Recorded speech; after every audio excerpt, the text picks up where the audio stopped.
Yeah. R.I.P. Big E was a dad of Showtime, one of our coaches that got me to college, got a lot of kids, over 1,000 kids at college and all that. He kind of told me like, Wood, man, I need somebody to take over. And he ended up dying like probably a year after we had this conversation.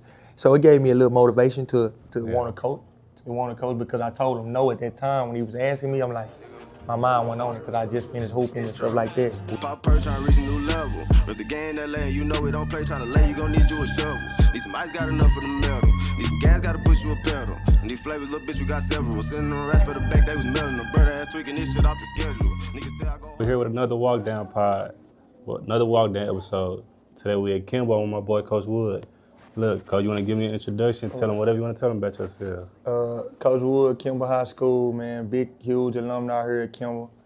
Train the coach, mentor, just promoting a, you know what I'm saying, positive learning environment, and also, you know what I'm saying, just giving the game back, going through, you know what I'm saying, my experiences. Yeah. So, yeah. Well, like you said, big alumni. What made you, after you finished playing, what made you come back and want to coach here at Kimball?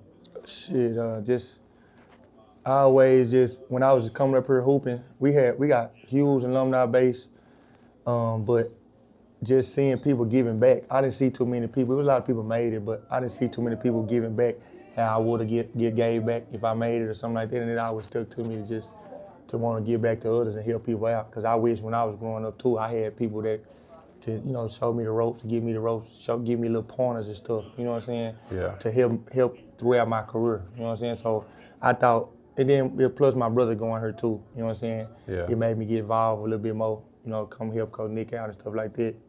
The relationships I got with him, but other than that, just like I said, just giving free game to some of these the youth coming up. I think that's the biggest thing. Like, that's one main reason I can't do the pod. It's like, with everything being social media driven how it is now, if we can get them on the phones, give them the right information on the phone, then we got them.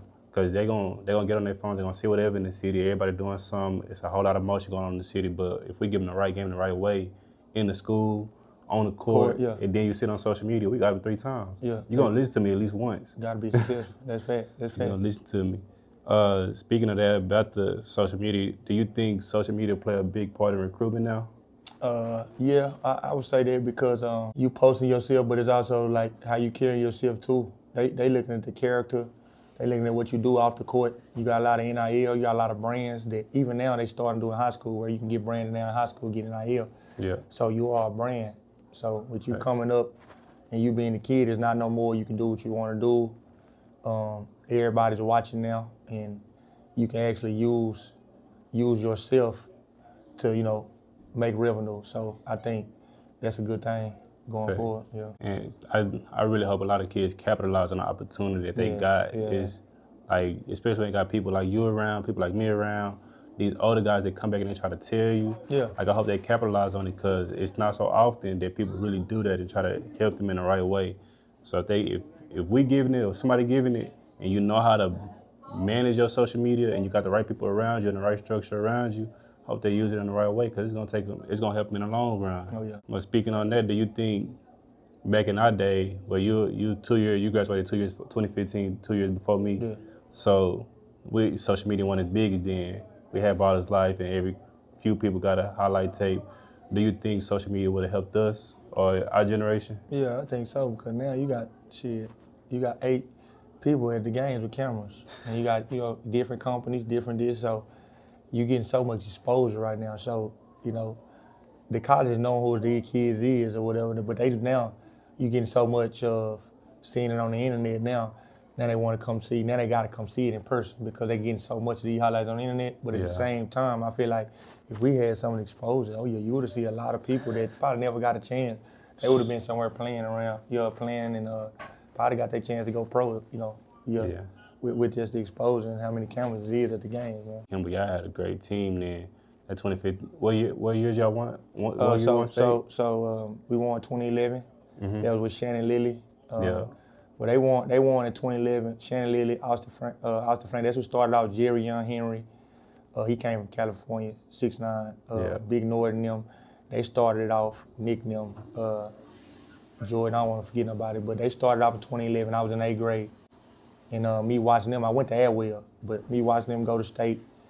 And then my freshman year, we ended up winning it. That was with Shannon Lilly, Keith Frazier, David Tucker, and then we ended up losing my sophomore year to Rosenberg Terry. That was Derek Griffin. Shout out to my boy D. Griff.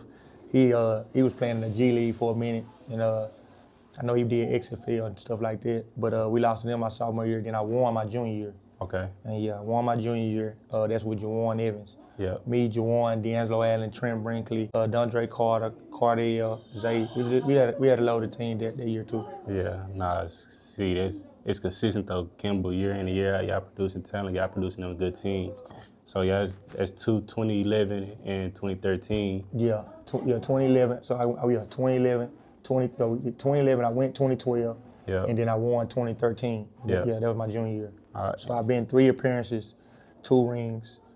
In senior year, that's when Snoop stepped down and Nick took over. Coach Gotcha. Nick, that's the coach now. Yeah.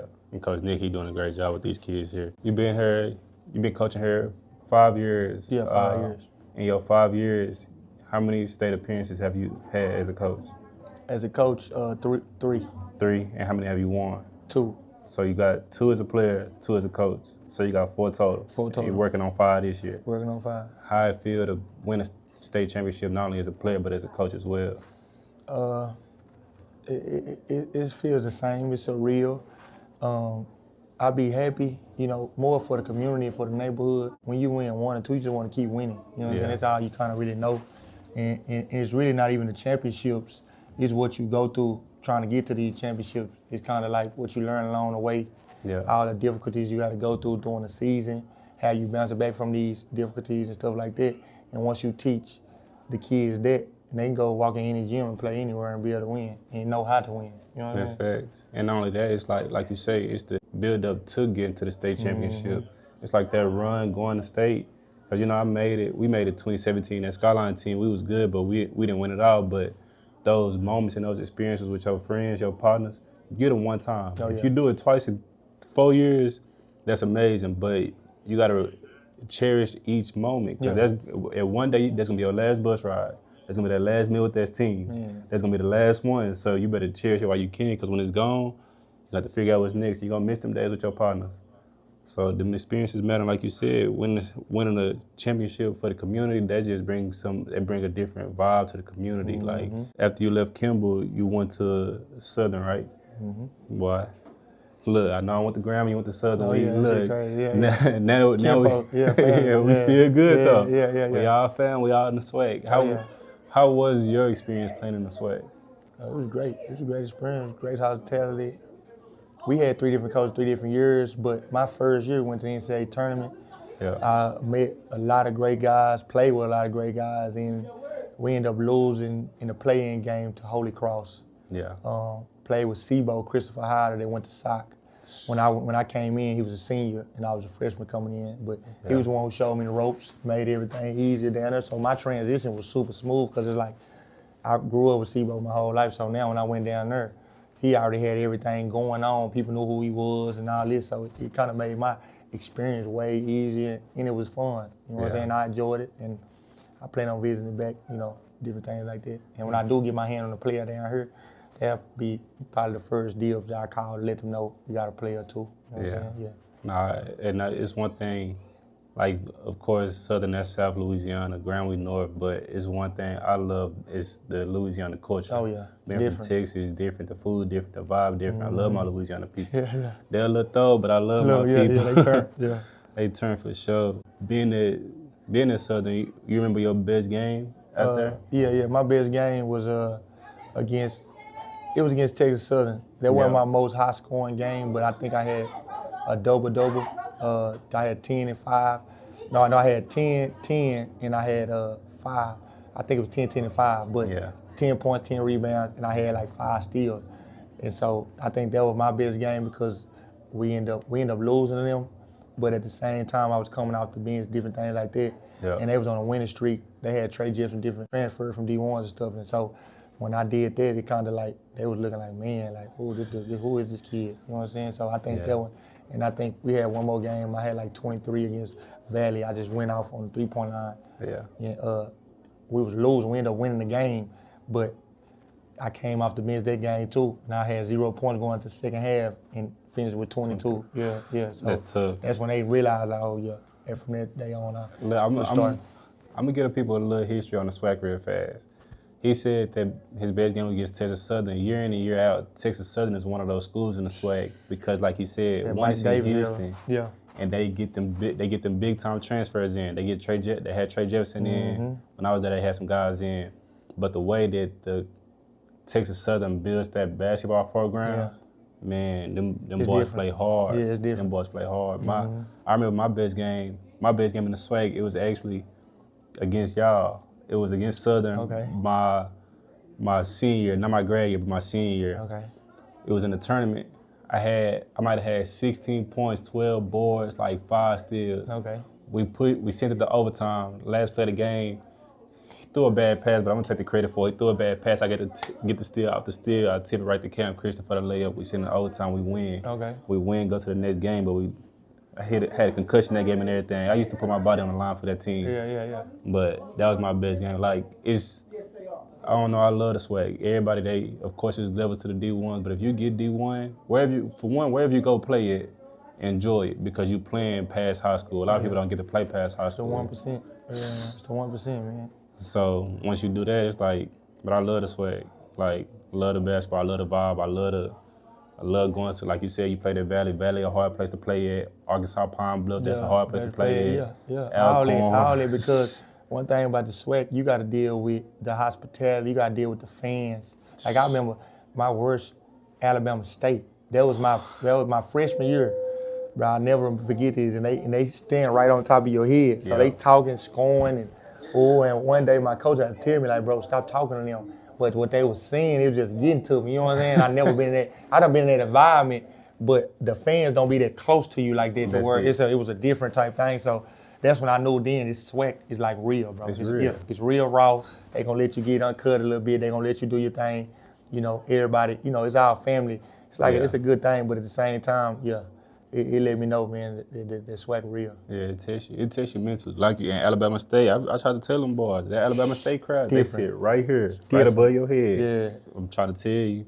I know you didn't finish at Southern. From Southern, you ended up transferring now. Where'd you end up going to? I went to Southwestern in Kansas, NAIA. Yeah.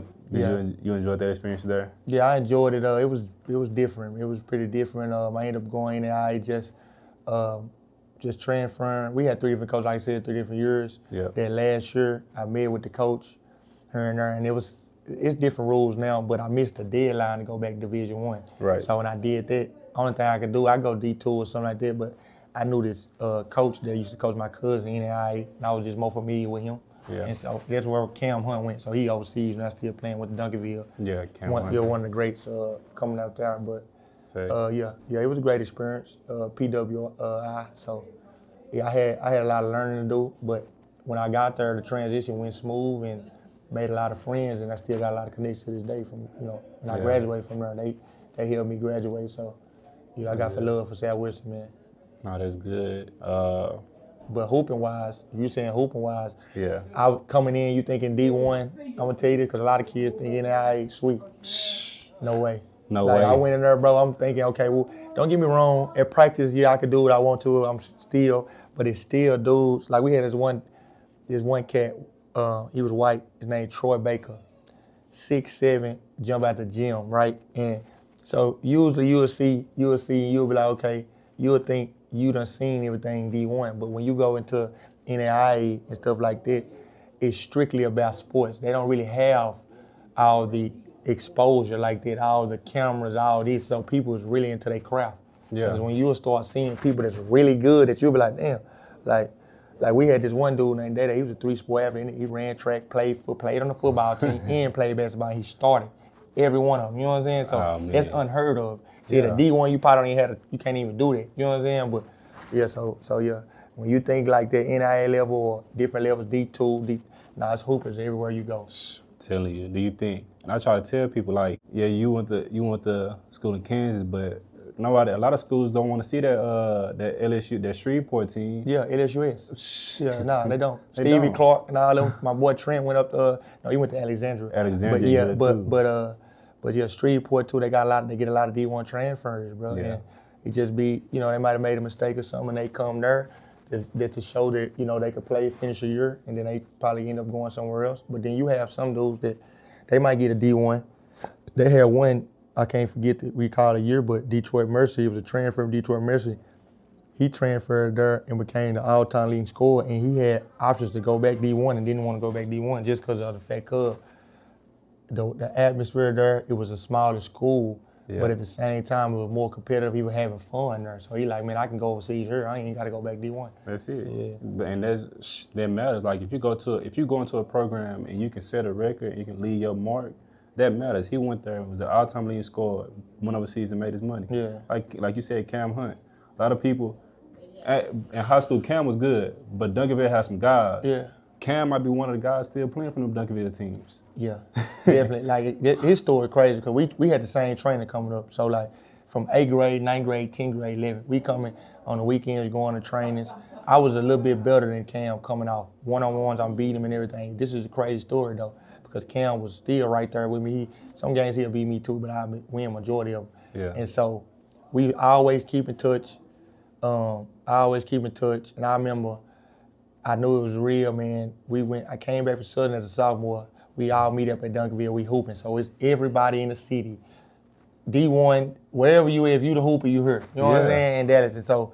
And I seen Cam Hunt go baseline and just, I'm looking like, God, man, what the hell is they doing down there? That's when I knew it was real. Like, So I'm like, what school you go to again, Cam? He tell me. And that's the same school I ended up transferring to after Southern, but it was just a coincidence. But I'm looking, I'm like, man, and so, you know, that's when I knew it was real because he got better. It's like he got up there and learned how to play. Yeah. And one thing that they taught me up there is like, we got a lot of athletes, but they teach. They're really teaching. You know what I'm saying? They teaching like different things, IQ levels and different stuff where, like, when you come in as a Division I, like I thought, okay, you come in, I get the ball, I'm a scorer, you do all this, but they teach you more things. Like they teach you where, I remember this one dude, I'm guarding Andrew Ham, he was one of the best players. And so I'm guarding, this dude wouldn't stop running. Like we going open gym, I'm guarding him. And he wasn't even doing nothing, but he was just running all day long. And I couldn't I'm like, but I didn't want to guard him because, you know, I'm talented, so I'm like, I'm not finna chase you. But that was his thing. As soon as you die down, up 3 ball. Cash, you know what I'm saying? Boom, because you don't want to run and do that. And see, I didn't know. So then he told me one day, he gave me a trick. He like, bro, you know why? Well, he say, I know I can't beat you head on. So I'ma outthink you. And then I started thinking, I'm like, and I put it together, I'm like, oh, this motherfucker been making me run. He know I don't want to run. He know I don't want to do certain shit. You know, I just want to, you know, D up a little bit here, D that, do that. So it was just like, that's when I knew then, like, dang, that coach really made me learn a lot, you know what I'm saying? And it made me a better player, you know what I'm saying, at the end of the day. Speaking of them Duncanville runs, I remember some of them runs because I knew, like I said, I was 2 years younger, but I went to middle school at Duncanville. So I remember one time, what's all I got? Played for the Celtics. Oh, shit. Marcus Smart came back. Yeah.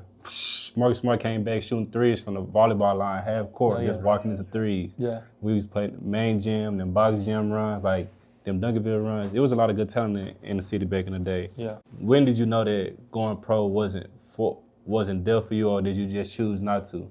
Well, so this is a crazy thing. I got hurt at Southern. So my junior year, I broke 4 of my toes and I fractured I can't even think what it was, but me and D. Lillard had the same thing. Whatever, he had a stretch fracture and it was something else. And we had the exact same thing. I remember like it was yesterday. And so I could have got a surgery, but I was gonna have to miss. This is my junior year. I'm just now finna start all this, and then we finna go play Alabama and I go get an X-ray and all that. And they tell me like a day and a half before the game, like you ain't finna be able to play. You gonna have to sit out. Whoa. And I'm telling them, I'm like, man, this is my breakout year. I'm not finna miss no games, like or whatever it is. We gonna have to do whatever we gotta do. I'll sit out a little bit. Yeah. And so I ended up sitting out a couple games, came back, played like the last 3-4 money games. It was like Marquette, somebody else, and then somebody else. And so I played. And during that whole season, I was good, but my foot was kind of messed up. I couldn't turn and cut, and sometimes afterward it'd be swollen and everything like that. So I was supposed to undergo a surgery or whatever, but in the SWAC, I seen one of my teammates. He had an MCL and ACL injury. He got it cut on, and he came back, and it just wasn't going right how he thought it was expected. So when it stuck with me in my head, I was like, I didn't want to have that surgery. So I ended up going to the Southwestern NAIA, basically with my foot not all the way healed. It was healed enough for me to hoop and stuff, but it wasn't all the way healed. So during that season, I was playing, and I remember I called my mama and I was like, shit, mama, I don't know if I'm gonna be able to continue to play because I'm gonna have this surgery. So after the season go, I got an agent, everything. I'm getting ready to get placed. Like I'm with Drew Kelso. I'm talking to Drew Kelso or whatever every day. You know what I'm saying? We're working out. And I just came to the thing to where I'm still trying to get placed and all that, but I've got debating in my head if I want to have this surgery. If I don't, if I had this surgery, I got to sit out 6 months. Yeah. So that's 6 months of rehabbing, doing all this, and I'm not working and doing nothing else. So it's like, it just came to a thing where, like, I had to make a decision. And so I think God did this. One day I went in the gym, Chauncey was having practice. I remember like it was yesterday, like 9th grade, bro. Chauncey went down the lane, and I never seen him dunk. He went through and just, boom, I walked out the gym. I'm like, everybody like, boy, you didn't know you could do that? I'm like, no, when I left, he couldn't dunk, none of this shit. So like, I knew then, I told my mama then, like, Mom, I'm done. I'm gonna just coach Chauncey and see if I can get him to where Mom was like, you sure? I'm like, yes, I'm finna coach him. He ain't gonna like it, but I'm finna be on his trail 24/7. And from that day forward, I never missed a step because when I was in school, I didn't really see him from that 6th grade to 8th grade. I'm at school, so it was like in and out. You know what I'm saying? Like I could talk to him on the phone, but the brother thing wasn't. You know, we was brothers like the bond, but I'm saying as far as just every day seeing your brother, and he didn't have that. You know what I'm saying? So by 9th grade, from that day, boom, I was just there with him the whole time. Like, I ain't really missed a step. So that's how they went. Wow, that's crazy. So do you wish you, not wish, of course, it played out how it's supposed to, but if you could go back, would you have set out when you hurt your foot? Man, of course I would have probably set out, but like, I don't got no regrets because like, the relationships and the things that I made being a coach now, this can last me another 20, 25 years. Right. So it's like, I had, and I want to say this too, I had different people, man. One of my roommates, Christopher Thomas, CT4, and we have a big shout out to him because he was the one that had that surgery or whatever. And growing up, you don't know nothing about, you just go to basketball, you got to school, but when you put out everything in, you want to really make it in basketball. And right. We was always having talks in our room after practice and everything. We was talking about if this ball stopped bouncing, what we gonna be able to do. We was talking about where we come from, our dads, our moms, our brothers. He had a brother that was incarcerated that just got out, and he was basically like the man of the house. Even though he was at school, he would go leave practice, go pick his nephews up, all that type stuff. Yeah. And so he was just telling me like, man, if it don't work out, I gotta go and put my big boy shoes on and do what I gotta do. Fair. And so them talks kind of helped me because you kind of stay stuck on it, you be known for that, but then I never would have thought I'd been a coach because, when you're playing, you're like, oh man, I ain't got time. You don't really look at a coach like that, but I always knew that I was a coach because I know so much about the game, you know what I'm saying? Right. And so I think, you know what I'm saying, like I said, I ain't have no regrets or nothing like that. It's just, once I made that transition, it just also, like I said, just being consistent and seeing what it brought. Yeah. And after that first year of coaching, because I kind of did AAU too, Big E.